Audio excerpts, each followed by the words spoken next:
Hello everyone, welcome back again. ഇന്ന് നമുക്ക് നല്ലൊരു സ്മൂത്തി ഉണ്ടാക്കാം. ക്യാരറ്റും ഈന്തപ്പഴവും ഒക്കെ ചേർന്നിട്ട് നല്ലൊരു അടിപൊളി സ്മൂത്തി, നല്ല ക്രീമി പോലുള്ള നല്ല ടേസ്റ്റുള്ളൊരു സ്മൂത്തിയാണിത്. അപ്പോൾ എല്ലാവരും ഇതൊന്ന് ട്രൈ ചെയ്ത് നോക്കണം. വീഡിയോയിലേക്ക് പോകുന്നതിന് മുമ്പായിട്ട് നിങ്ങൾ ഈ ചാനൽ ആദ്യമായിട്ടാണ് കാണുന്നതെങ്കിൽ ഒന്ന് സബ്സ്ക്രൈബ് ചെയ്യണം. തൊട്ടടുത്തുള്ള നോട്ടിഫിക്കേഷൻ ബെല്ലിൽ ഓൾ എന്ന ഓപ്ഷൻ കൂടെ പ്രസ് ചെയ്യണം.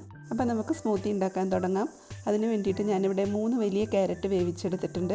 ഒരുപാട് വെന്ത് പോകണമെന്നൊന്നുമില്ല, അതിൻ്റെ ഒരു ഹാർഡ്നെസ് ഒന്ന് കുറഞ്ഞ് കിട്ടിയാൽ മതി.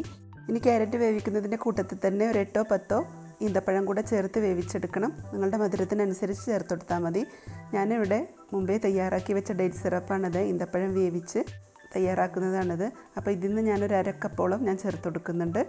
പകരം നിങ്ങൾ ഈന്തപ്പഴം ചേർത്ത് കൊടുക്കണം കേട്ടോ. അത് ക്യാരറ്റ് വേവിക്കുന്ന കൂട്ടത്തിൽ തന്നെ ഇട്ടൊന്ന് വേവിച്ചെടുത്താൽ മതി. ഇനി ഇതിലേക്ക് ഫ്രീസ് ചെയ്ത പാലാണ് ചേർത്ത് കൊടുക്കുന്നത്.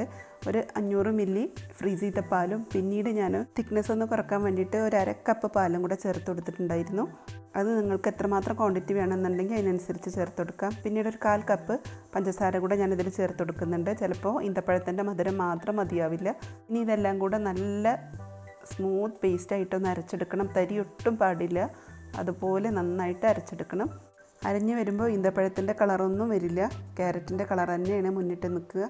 നല്ലൊരു ലൈറ്റ് ഓറഞ്ച് കളറിൽ നമുക്ക് ഈ സ്മൂത്തി ഉണ്ടാക്കിയെടുക്കാം. ഒട്ടും തരിയില്ലാത്ത രൂപത്തിൽ നല്ല ക്രീമി ആയിട്ട് കിട്ടിയിട്ടുണ്ട്.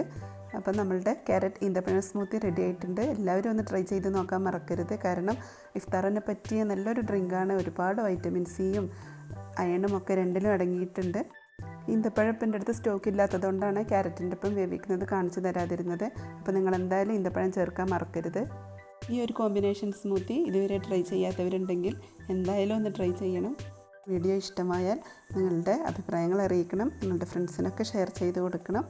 ഇൻഷാ അല്ലാഹ് മറ്റൊരു റെസിപ്പിയുമായി അടുത്ത വീഡിയോയിൽ കാണാം. അതുവരേക്കും ബൈ. Thank you.